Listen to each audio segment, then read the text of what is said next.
talk about Ari Fletcher. Now, I don't really know this girl. I don't.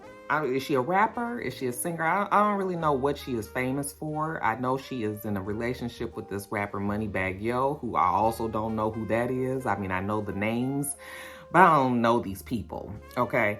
But like I said, I know the names. I know that she recently bought her boyfriend like all of this acreage, like 28 acres of land somewhere down here in the South somewhere. And people made a big deal about it because she wasn't married to him, and that was a lot of money to spend. And you know, my whole thing was like, well, give the girl can buy whatever the fuck she wants to buy, okay?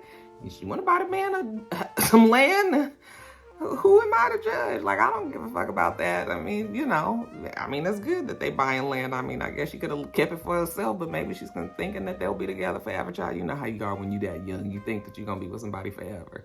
Okay, it was a come up for him. I mean, but then it's like, where is this land? You know, you can have all the land in the world, but if it's in a place that's not desirable for anything, then what the fuck we talking about? Like, you just got land out somewhere. You ain't building there. You have no intentions of moving there, you know.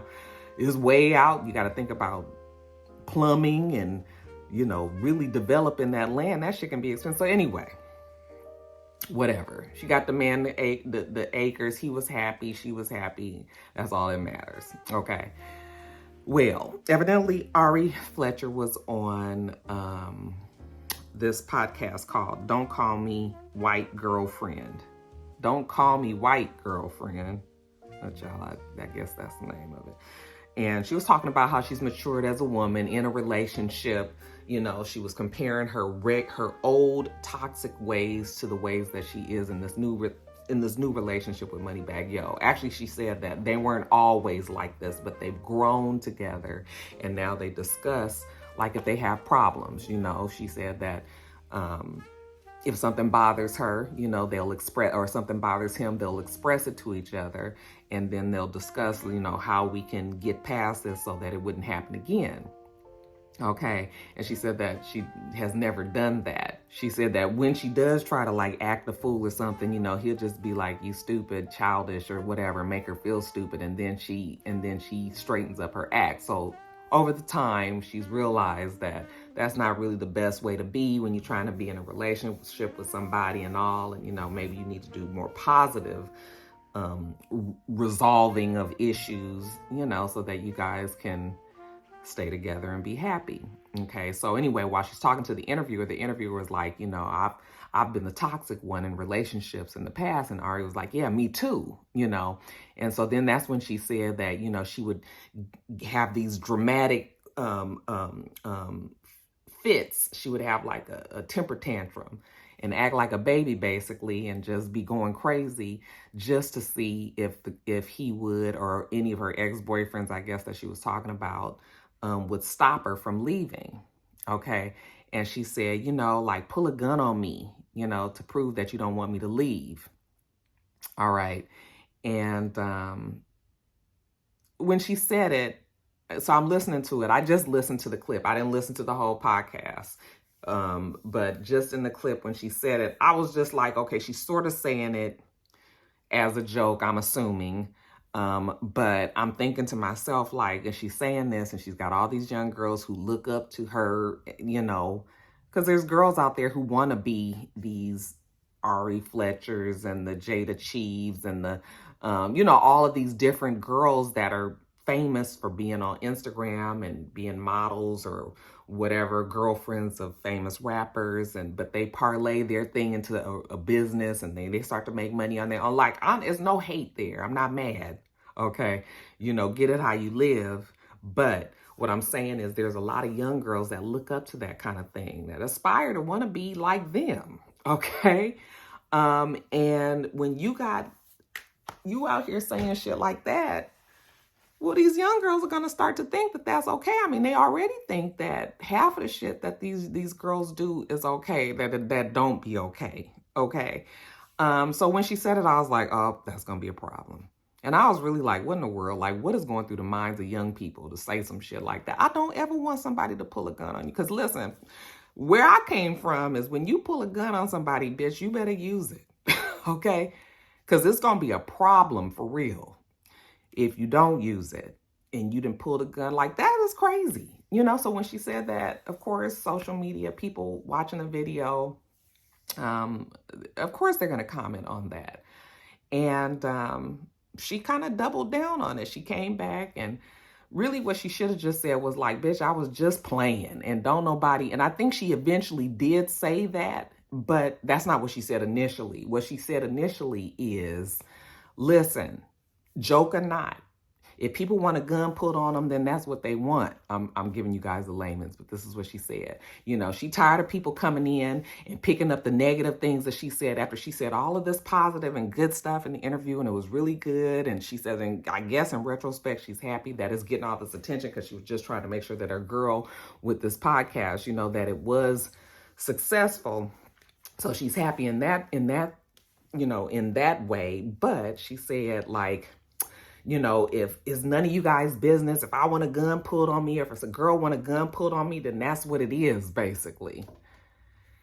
And I was like, first of all, how is it none of our business, but you on a podcast? You being interviewed. You want us to be in your business, obviously. So it is our business, okay? Secondly, it's stupid to say that you want somebody to pull a gun on you. It's just dumb, you know? And I just really wish that she would have just said, I was just playing. Maybe it was the wrong choice of words. Obviously, I don't want nobody to pull a gun on me. But she started to kind of turn it on the victim, on the domestic violence victim, people that have really had guns pulled on them and possibly even shot, okay? She says, you guys are always trying to make yourself a victim.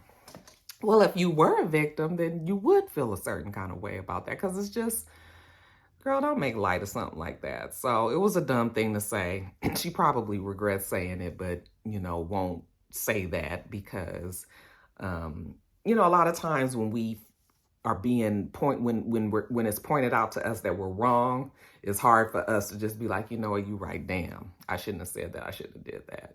That comes with age. You know, sometimes as you get older, you just realize that sometimes it's better to just be like, fuck it, I'm sorry. Okay, instead of just trying to plead and fight your case and making shit worse and worse. So yeah, if you guys don't know, let me just tell my rock stars out there that it is never okay to have a man pull a gun on you or anybody. You shouldn't want that kind of shit in your life, okay? And when you get older, what do I tell you guys all the time? All you want is a motherfucking peace in your life, okay? Yes, life is a little less exciting.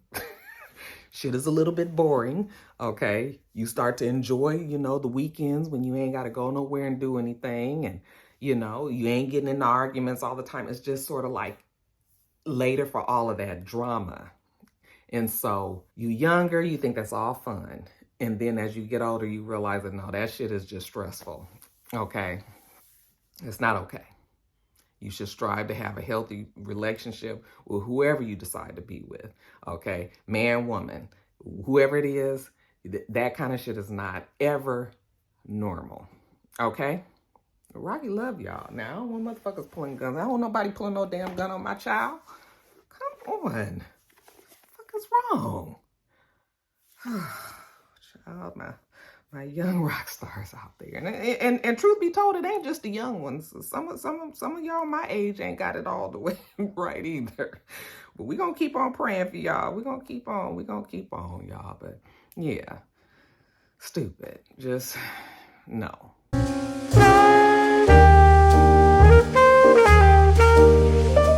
right, you guys. So we also got word that the divorce settlement between Andre Young and Nicole Young, better known as Dr. Dre and Nicole.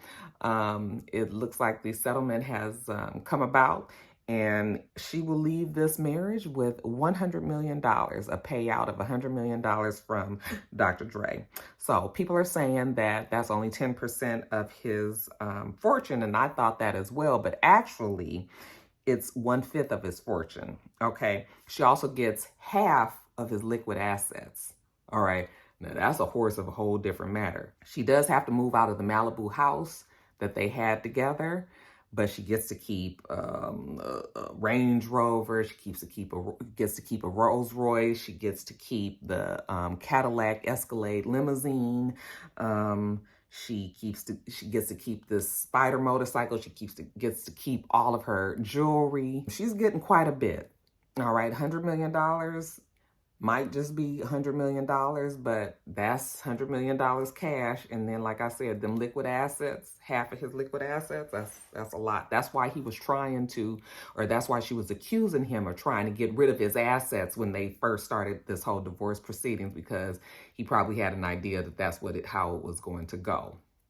So she made off very well, you guys. She did very, very well.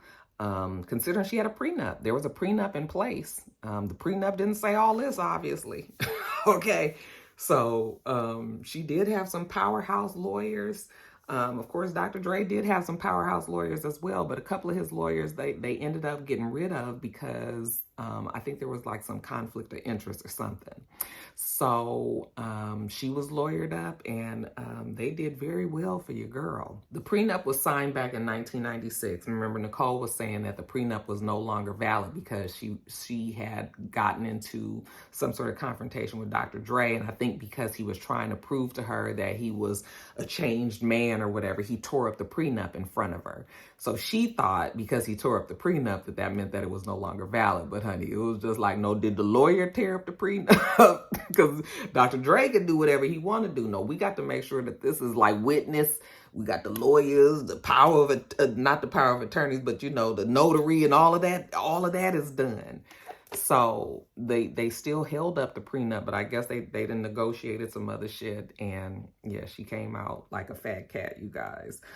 She did say that she had to deal with domestic violence, that he's punched her in the face and in the head, and that there was some infidelity that she was worried about. It was like a whole bunch of shit going on. They've been married for a long time. Dr. Dre, we already know his history.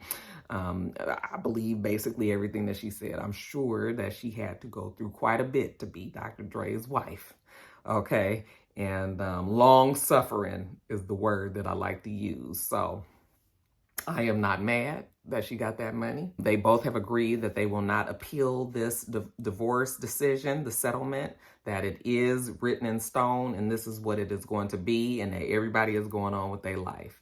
They say that Dr. Dre is very happy with the outcome of this divorce. I think he is just ready to just cut his ties with Nicole and move on with his life. She seems to be very happy and wants to move on with her life too. So listen, your kids is grown. All right, you done did your shit, I done did my shit. We done called it quits on that. We done got this money situation together, and let that be that, child. I ain't mad. Okay, we'll see if Dr. Dre hooks up with somebody else. I mean, I'm sure he ain't never gonna get married again. What for? He's done. He done raised his kids. Now it's time for him to, live his second bachelor life. As this mega rich man, so sow your oats, do what you gotta do, okay, and move on. But people said that he was a billionaire, but they're saying that his status, his worth is more like $482 million, okay. They said that his cash in hand is $183 million. So like I said, he can give her $100 million just straight out his bank, write a check, here you go, and be done. Still have $83 million there for him to, access. They say he has $6.3 million in stock and $268 million in real estate and assets, including intellectual property. So I guess all of that together is making him almost a billionaire. But when we talking about hard cash, 400 and something million. So like I said, 100 million is, that is, mwah.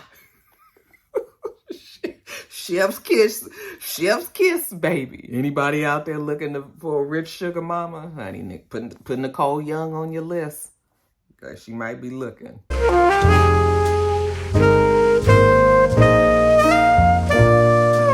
Guys, in sad news, sad sports football news, Hall of Fame coach turned sports broadcaster John Madden has died. He has been an NFL broadcaster for over 3 decades, but people know him or remember him the most when he was a coach for the Oakland Raiders. He was the coach for over a decade, And he broke all of these records, and he was like a, well-known, well-respected coach, and, carried the Raiders to Super Bowl championship and all of this. Okay, highly respected. I've always heard the name. You guys know I don't know NFL. I don't know football, but I have always heard the name, and I've always known him as, I knew him more as the broadcaster. When he retired, and when he was like 42 years old, I believe they said he became this broadcaster and, entertained the masses and educated at the same time people that were watching the game, because he had the background as a coach. He knew very intricate parts of the game, and plus he was very entertaining and all of that, and people loved him. Actually, the Oakland Raiders said that few individuals meant as much to the growth and popularity of professional football as Coach Madden, whose impact on the game, both on and off the field, was immeasurable. So yes, a very big deal. Of course, we know him.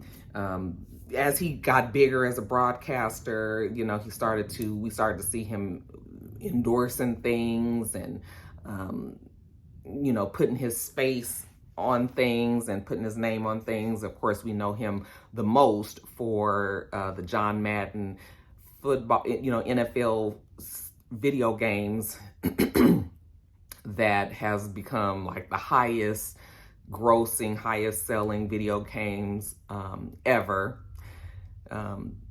They still call them John Madden games, or as far as I know, they still call them John Madden 2022 or something like that. So people would always ask him, what do you consider yourself? And he said, even with all of the successes of all the other things that he's done, he's always felt like he's a coach. He's a coach first. And that's where his passion was. That's where he, grew. That's where his education, that's what he knows. So yeah, you guys, a huge loss, legend to the football community, the sports world, broadcasting world. I mean, just a lot of people. So I'm sure he will be missed. He leaves behind his wife, Virginia. They actually had just celebrated a 62-year anniversary 2 days before he had died. He also leaves behind his two sons, Joseph and Michael. All right. They said that the death was unexpected. I don't know what he's died from. I don't believe that they've released what he's died from, but he was 85 years old. And maybe it could have just been natural causes, but it's a huge loss, like I said, for the sports, entertainment, broadcasting world. Rest in peace to John Madden.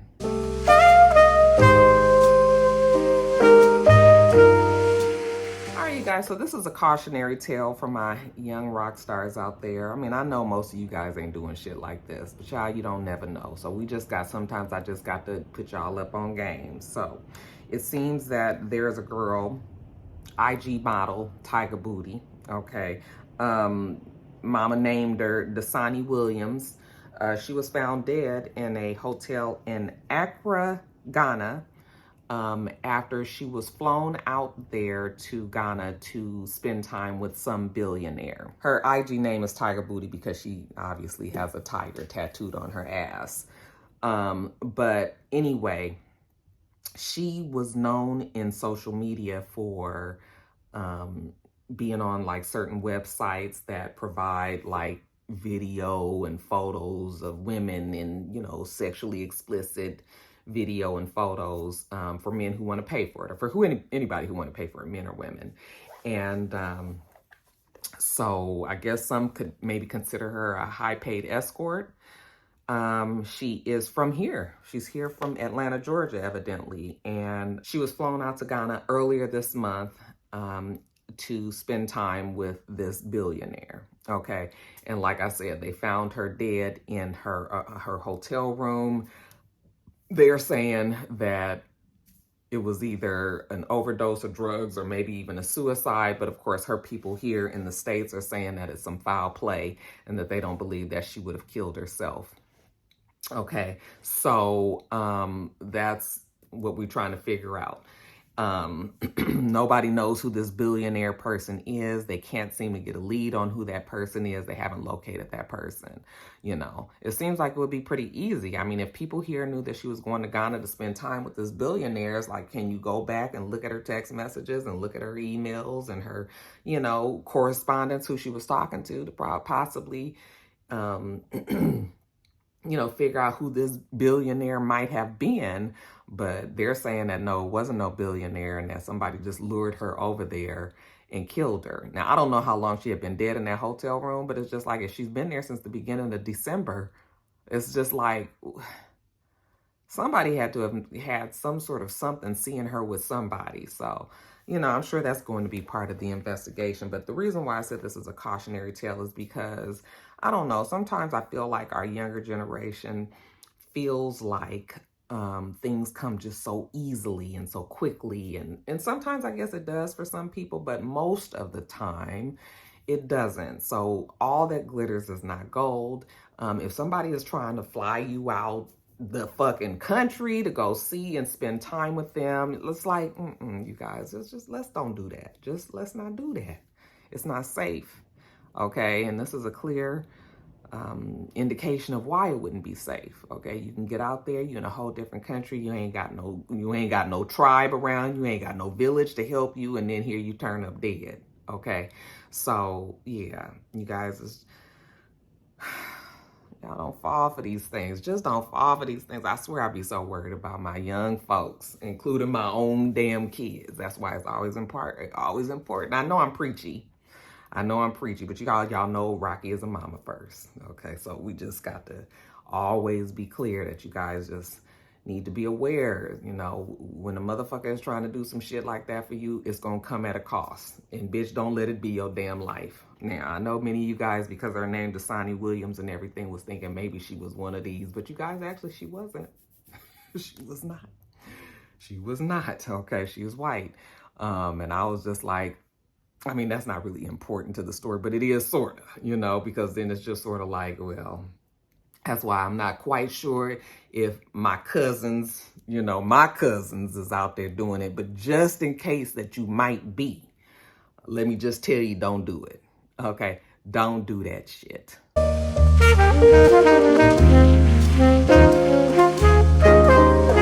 Guys, and then last story. So TPain seems to have had people up in an uproar last night when he shared how many streams it takes to make $1, you know, from your music. And it was quite eye-opening, you guys. So let me just kind of, I'm gonna read these numbers to you. All I can tell you is that if you ain't getting millions with an S on the end of streams, you ain't really making no money. Okay, hold on one second. All right, so let me tell you. I'm gonna go down the streaming platforms and tell you how many streams you have to have in order to make $1. Okay, so on Amazon Music, you have to have 249 streams. On Apple Music, you have to have 128 streams. On Tidal Music, you have to have 78 streams. On Napster, 53 streams. Deezer, 156 streams. Pandora, 752 streams. Spotify, 315 streams. But get this, YouTube Music, 1,250 fucking streams. Okay, I'm gonna break that down for you guys. Let's talk about if you had 1 million streams of a song. That sounds like that's a whole bunch of people listening. It is. 1 million streams is a lot, right? But when let me get my calculator up. Let's just say if we were talking about YouTube and that 1,250 streams. So if you had 1,250 streams to make $1, if you had 1 million streams, oh girl, child, I thought my camera had stopped. So if you had 1 million streams, right? We're gonna divide that by 1,250 streams. Guess how much money you make, you guys? Do do do do do do do do do do do do. Boom boom. This is $800 from 1 million streams on YouTube. Now, obviously, that's the least, But that is ridiculous. And you can do it with all of them. Basically, you get 1,000, you divide it by whatever the amount is for the streams to make $1, and you would come up with your, you would come up with your number. Ironically, Napster is saying that only 53 streams and you would get $1. This is not necessarily the same Napster that we all know of that was like the big pirating company back in the day. I think there's a new company that has the same name, so it's not necessarily the same thing. But I guess other than Napster, then Tidal Music is probably the best place for artists to have their music streamed if they're trying to make the money, because if they, at 78, let's see, at 78 streams to make $1, we got 1 million divided by 78. At least on there, you make $12,820. Now listen, Tidal gives $12,820, and YouTube, which is Google, which is the huge conglomerate, right? They only giving $800 fucking dollars. What an eye-opening thing. Now, they say that Ice-T tried to let us know way back in 2018. He had tweeted that, these motherfuckers had found out a way to split up a penny, to make sure that folks was, because you getting like 0.00478 something, on the dollar for it. It is terrible how these music companies is robbing these people blind. Well, I mean, I guess, is it the music company or is it just the streaming services? Now, of course, this isn't counting what money they make from their actual music label, but we know that they don't make that much money from the music label anymore. Most time, people only make money when they go on tour, But now with COVID and everything, and I'm worried about this New Edition concert, child. I'm like, am I gonna be able to go in March? Because I kind of feel like these concerts is fixing to be, it's going to be on break again. So, but yeah, you guys, just terrible. So, I mean, I guess out of all of those, if you was going to get on a streaming service, Tidal would be, if you're not doing Napster, then Tidal would be the next best thing. And then let's see, Tidal, Apple Music, 128. I mean, at least they not just straight out raping. Honey, YouTube Music ought to be a fucking ashamed of themselves. 1,250 damn streams just to make $1. And we know a lot of people, I mean, I watch all of the YouTube videos. I mean, I don't know if that's considered YouTube Music, but I watch all of the videos on YouTube now, because where else do you watch them? So, I mean, isn't that considered stream too? Or is that not even considered stream, child? I don't know. All I know is these artists got to work real, real hard for that damn $1. All right, so I see why people get disillusioned with the music industry.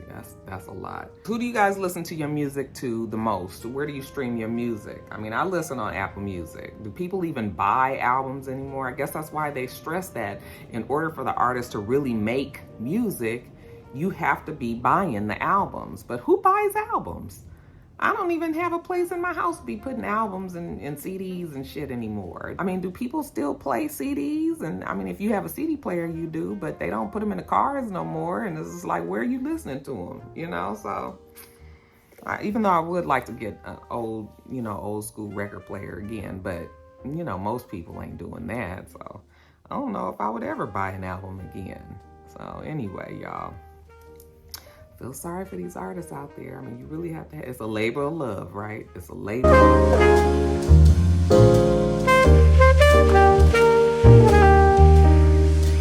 You guys, that is it.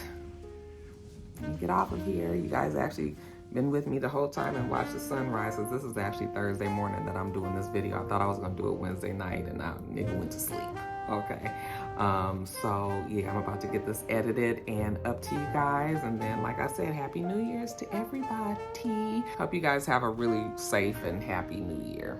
Okay. And let me get on off of here. We do this every single week. So make sure that you rate, comment, and subscribe, and make sure you come back.